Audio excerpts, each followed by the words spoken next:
नाज़रीन इकराम, एक नज्म ज़बान का मेकअप। बेगम ने भरा का अपने जश्न मनाना था, कल मने साले की जी शादी पे जाना था।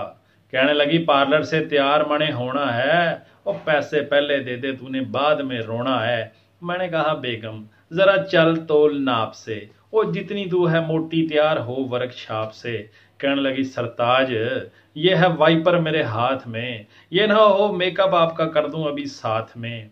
मैंने सोचा ये ना हो खुद ये कहीं शादी में गुम हो और वीडियो में मेरे सिर पे बड़ा सा गुड़ुम हो, इसलिए इसको जी पार्लर में ले गया और उसने वापसी का टाइम मैंने दे दिया। 2 घंटे बाद उसे वापस आया लेने को और जमा पूंजी अपनी पार्लर में देने को। उसके बाहर निकलने में अभी थोड़ी देर थी, बार बेंच पे जी मेरी अख लगी फेर थी। थोड़ी देर बाद मुझे किसी ने जगाया था, कंधे पे जी हाथ रख के मैंने जो उठाया था। हल्की हल्की नींद में निगाह मेरी पड़ी थी, सामने एक अजनबी औरत आके खड़ी थी। क्या ही मिसाल दूं जी उसके जमाल की, देखने में लगती थी जैसे 20 साल की।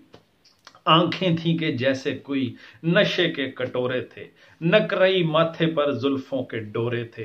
पलके तो कजले की जैसे तलवारें थी, गालों पे धनक जैसी सातों ही कतारें थी। होंठों पे तो खिलते शफक से गुलाब थे, कानों पे तो जैसे जी सुनहरी सहाब थे।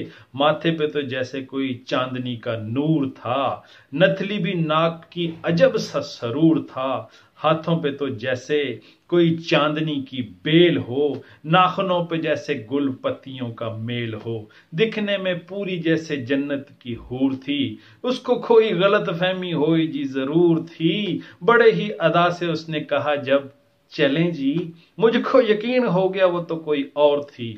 मैंने कहा बीबी आपको कोई गलत फहमी हुई है, शरीफ सा मैं बंदा हूं, अंदर मेरी बीवी है। अभी आ जाएगी वो सामने से मोटी सी, नारोवाल की गां जैसी, साहीवाल की चोटी सी। उस्तानी ज्यादा मेरी बीवी लगती वो कम है, मुझे लगता मैं नहीं वो मेरा खसम है।